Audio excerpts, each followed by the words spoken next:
Good morning, everybody, and welcome to the All-State Sugar Bowl's head coach press conference for the 2021 playoff semifinal at the All-State Sugar Bowl.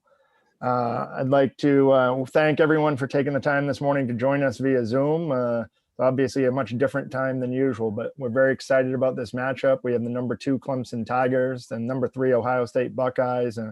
The Sugar Bowl has a very distinguished history in college football. We've had the privilege of hosting 28 national champions since we started, which is more than any other bowl in the country. So we're hoping the winner of this game does like the last 2 semifinals and moves on to the championship and wins that game as well.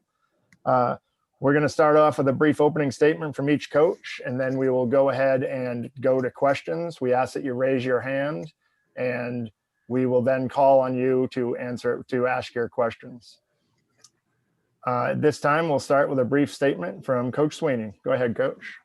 Okay, thank you. Good morning. We're just, very appreciative of all the folks here at the Sugar Bowl. I know there's been a tremendous amount of work in trying to pull this thing off, and just appreciative of everyone involved for providing us this opportunity. And congratulations to Ryan and Ohio State for being here as well. I know it's going to be a great game.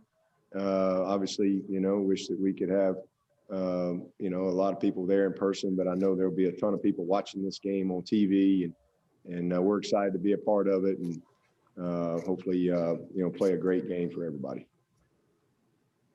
Thank you very much, Coach. We'll now go to Coach Day for a brief statement.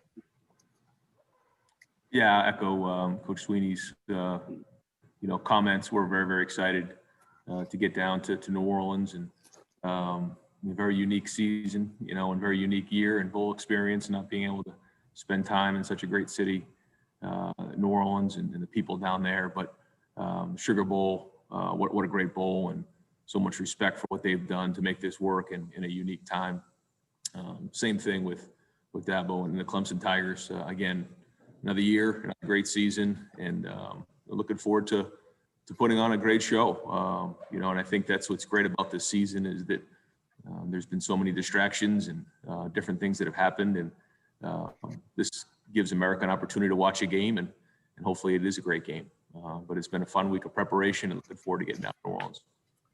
Thank you very much. And this time we'll start with the media, and we ask that you make sure you unmute yourself when you're called on, and let us know which coach you're asking the question of. We'll start with Austin Ward with Letterman Row. Hey, Ryan. This is a little bit of a rare opportunity for you to be an underdog. I wonder how that strikes you, how that maybe motivates you, and what that would do maybe for your pregame message for the Buckeyes. Well, I think when you get into a stage where you're playing against great competition, there's going to be a lot of conversation leading up to the game, and that's what makes college football so great.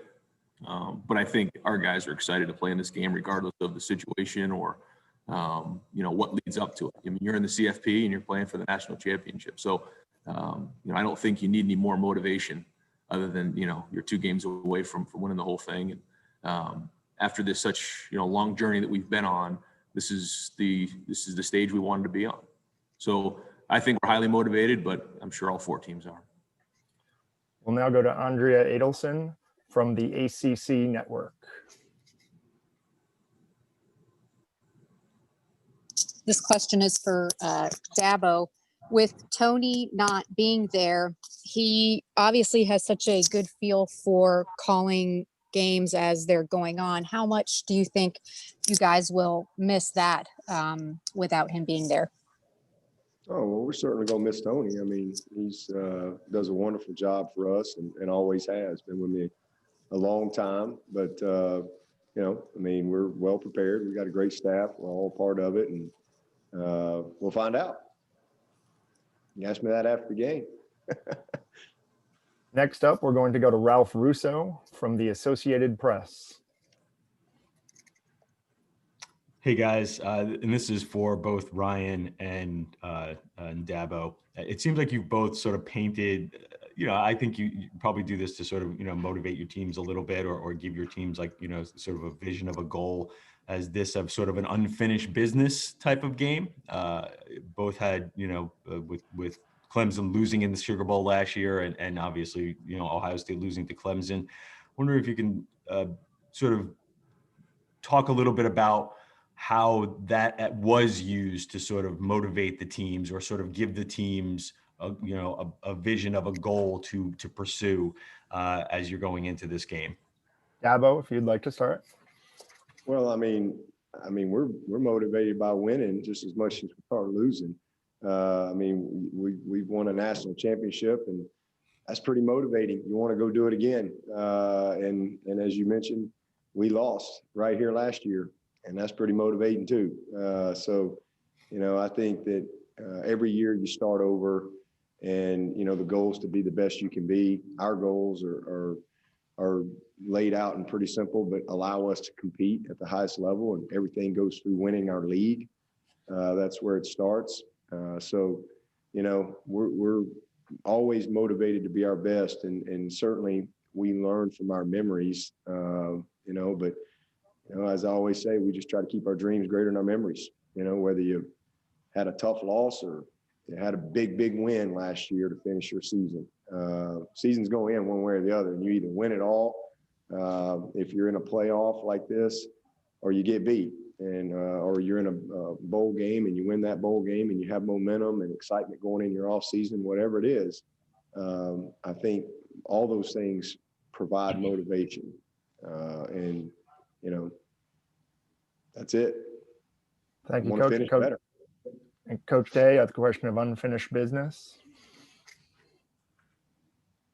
Yeah, I think after last year's game, it was fresh on our mind and something that, was used as motivation. And then as the quarantine kind of hit, there just seemed to be more things that were front and center for a long period of time. And then as the season went on, and we were able to get the season going again, all those goals, right in front and center for us. And obviously our number one goal every year is to beat the school up north, and then win the conference, and then win the national championship. And so I think the biggest thing for us is just having an opportunity to tell a great story of all the adversity that this group has overcome. And that's really, at the end of the day, what we focus on, because this is an amazing group. It's what they've overcome, what they've gone through. And just like a lot of schools, everyone's had their own adversity they've gone through during the season, which has made this such an amazing year, inspiring for so many people. But I think for us, the highest motivating thing with that is just the fact that we'll have something to show for it in the end, and be able to tell a great story of overcoming so much.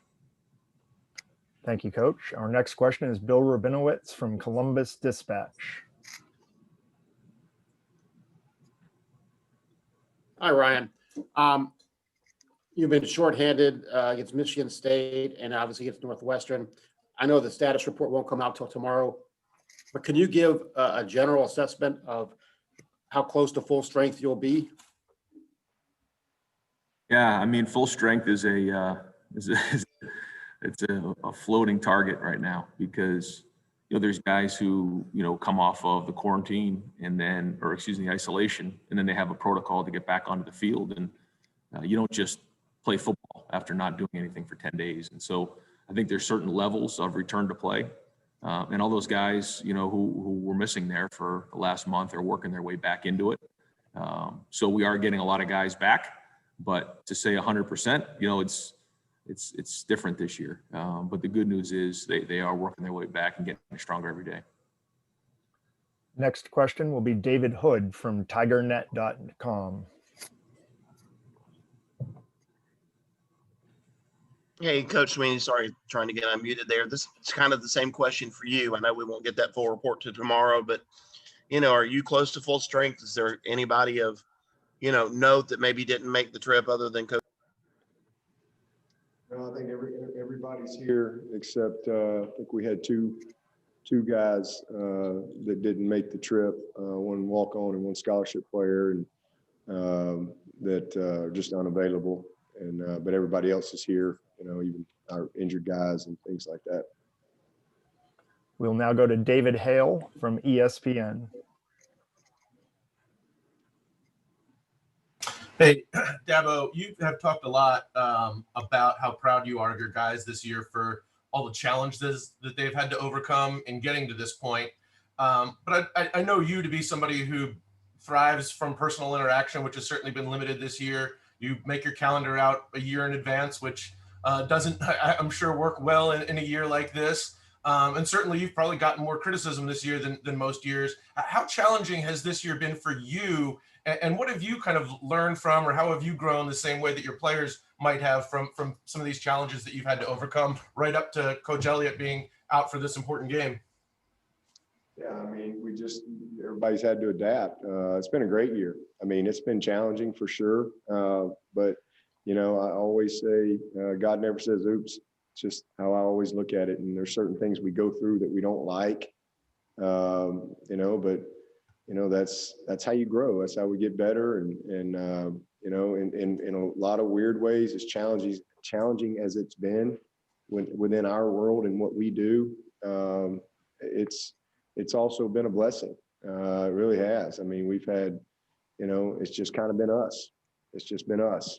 And this group has been amazing to be with every single day. And, I'm thankful that we have the type of culture here that's been awesome to see. It's not an accident that we're here. These guys are great young people, first and foremost, and we got a bunch of great leaders. We have a wonderful staff, and it's been very different. We've had to make a million adjustments, and the protocols and how you meet, how you eat, how you travel, how you practice, you name it, things that you would have never thought of before, but we've made it work. And, and you go to games, and some games there's nobody there. Some games there's a few people there, but we've found a way to still have joy in the journey.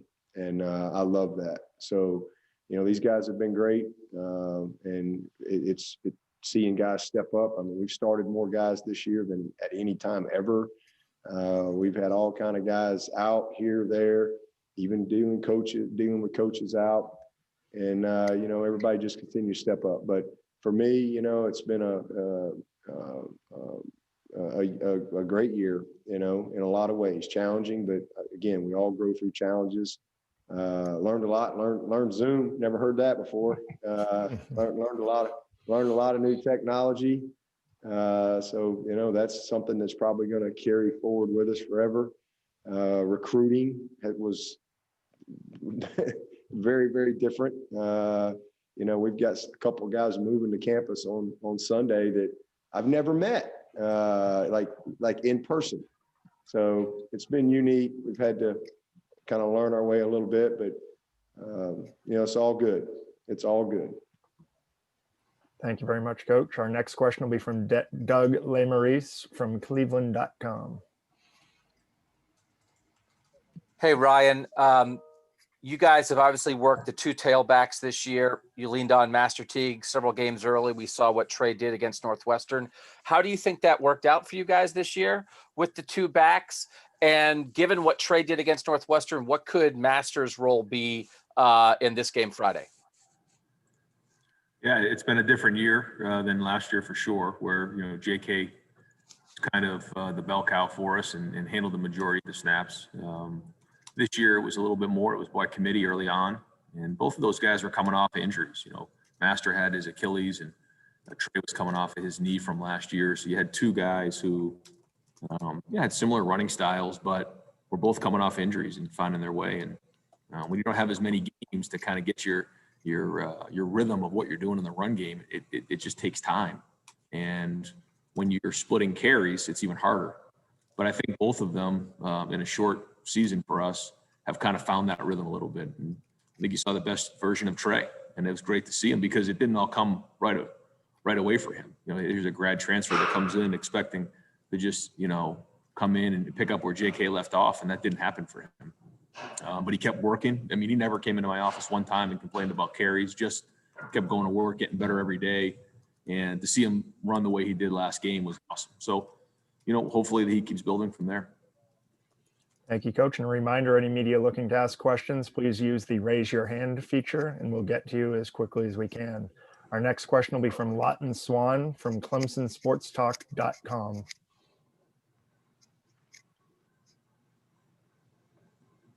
Lawton, be sure to unmute, please.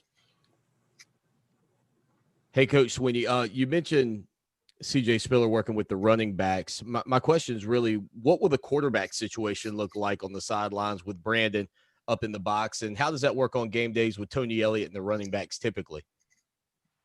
Yeah, so, typically myself or Street will rotate the backs, when we need to, but Streeter will go up where Tony was. And so, as far as the won't have to rotate that. Spiller will handle that. He'll do a good job of that on the field. But as far as quarterbacks, just like coming off the field after each series, typically, Streeter's right there. I'll huddle up with Trevor as well.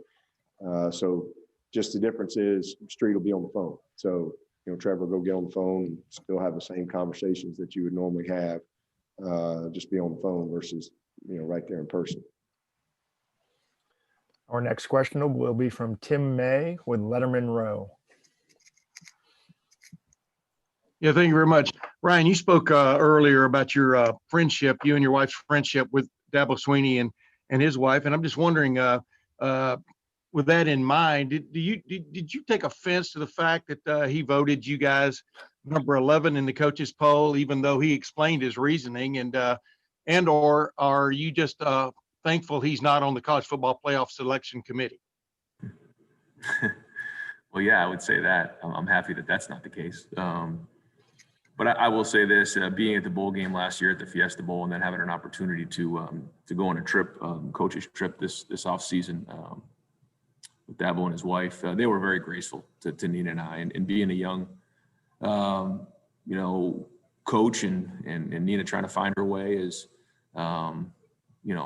the wife of the head coach at Ohio State. There's only few people in the country that really can share the same experiences. And they've been unbelievable to us just in terms of giving advice. And it's a very highly competitive environment we live in. I mean, that's the way it goes. But at the end of the day, we're all human, and appreciated the way that, he really gave great counsel, and he's been nothing but a pro. Next will be Tony Gerdeman from Buckeye Scoop. Ryan, I believe you guys will be testing today and then again tomorrow. I'm wondering if there are PCR tests available to you in New Orleans, and is it a possible competitive disadvantage for you guys? I think Clemson is done testing for the week.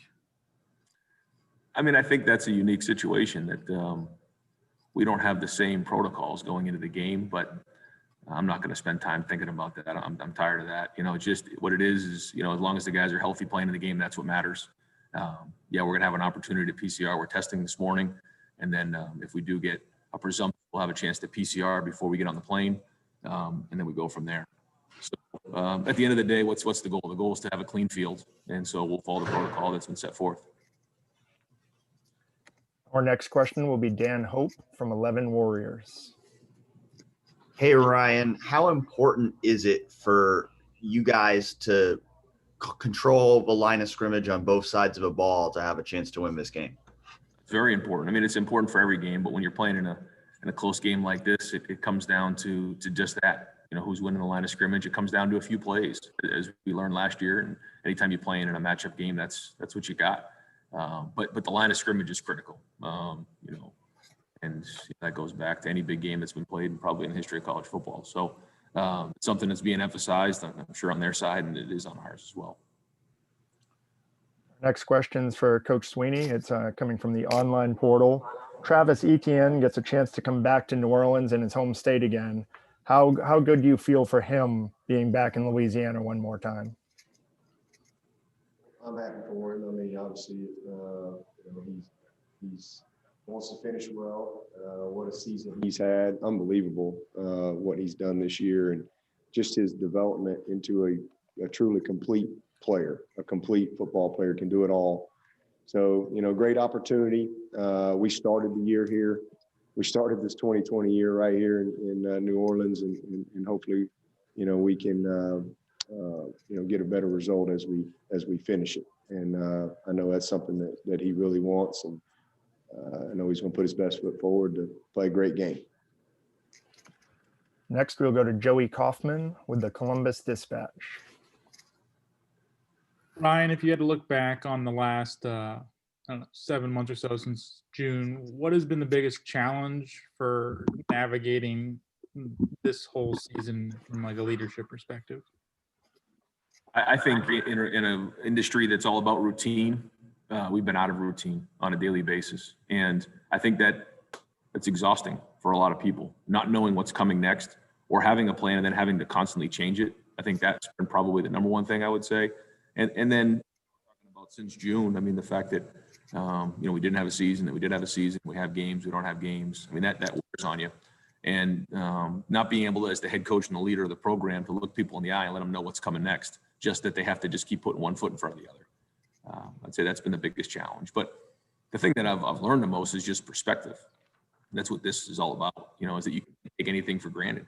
And that, although it wasn't exactly the way we wanted the season to go, we're still very, very fortunate to be where we're at. I mean, look, we're right back where we started and have an opportunity to play in this game and playing for a great university, playing against a great team in Clemson. And so as hard as it's been, we still have a lot to be thankful for. Next, we will go to Patrick Murphy from 24/7 Sports. Ryan, we talked to some of the defensive guys this week about the improvement from that Indiana performance until now. And we've only seen 2 games of that, but they seemed confident that within practice, they've really improved. I'm curious your perspective on the development of the defense from that game until now, specifically. Yeah, no, I think it's a great question because, how do you really know when you've played 6 games? I think the only way you learn is by playing in games. And that's been one of the hardest things for us as the season's gone on, is we haven't had those opportunities to see. But there are things that are being addressed. We have really high level of talent here. So we go against each other every day and compete. And there's been a lot of padded practices where we've gone against each other to try to get better because we had to. So I think that there's been great improvement in that area, but the ultimate test will be tomorrow. And our next question will be for Dabo, and that's also from the online portal. How do you feel that you're not seen as an underdog anymore due to your tremendous success? And, we've been some underdogs along the way a couple times in these playoffs, but it's really just more the same. We've won a lot of games the last 6 years, and there hadn't been many of those games that we've been the underdog. There's been a few, but not many. The great majority we've been expected to win the game, and so that's just the norm. We prepare to win, we expect to win, and we really don't get too distracted by any of the other stuff. It's really more about how we think, and we again have been the so-called favorite most of the time the last 6-7 years. So just really same focus that we always have. Next, we'll go to Spencer Holbrook from Letterman Row. Ryan, when you talk about all of the underdog card and all of those things that go into this game, and everybody's been asking about that, is there an aspect of kind of overdoing that, and how do you balance not overdoing the underdog card and just telling your guys to go and play football? Yeah, I mean, that's what it is. More to what Dabo just mentioned is that those are people's opinions. What really matters is how we execute on the field and how we play, and that's what we focus on. As we go to practice, we go into meetings, we have our preparation for the game. That's what matters. People have their opinions, but if you make the plays and you play well, then you're going to have a good day. If you don't, then you won't. I mean, that's really what it comes down to. And so who's more prepared to play in the game, when the foot hits the ball, and that's where we spend all of our time. And when you get to this point of the season, both teams, I think, are highly motivated. And that's what we focus on. Our next question is Brendan Gulick from Buckeyes Now. Hey, Ryan, this question is specifically more for you than Dabo, but I suppose applicable either way. How do you balance your emotions, either as a player or a coach, in a game where, the stakes are so high, the adrenaline is so high, you know what's in front of you, and you want your players to play with that emotional edge. but you don't want to do things that are, outside of your control. How do you try to balance, staying within your control, but playing at your absolute max? I mean, there's going to be a certain level of electricity, especially early in the game, and both teams want to start fast. I mean, that's always the case. But then as you get into the body of the game, and you get hit once or twice, and you get a little tired, I think you kind of just find the rhythm of the game, and everything slows down. So early on, you want to have a great poise about you and not being over emotional, and just kind of focus on it. But certainly early in the game, you're going to feel the emotion. That's just part of the game, and that's the exciting part of it. That's why we all do this. Dabo, any thoughts on balancing the emotions in high stakes games? Yeah, I think, again, the same things that won the other games, they win this game. It still comes down to, execution and playing with precision.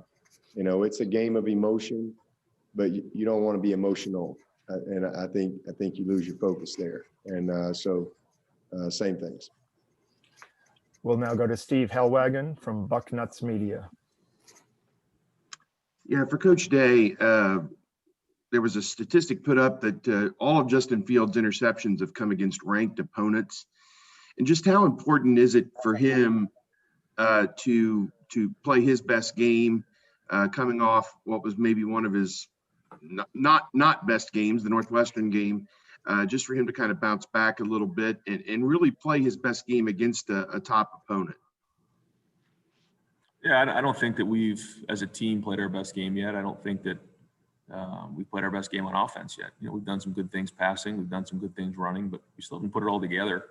I'm not sure Justin has either. So I think that's the challenge, and we're going to have to play that way tomorrow. But that's everybody. It's Justin, it's the O-line, it's the running backs, it's the receivers, and it's the entire team. So yeah, he's going to have to play well, certainly, and he knows that.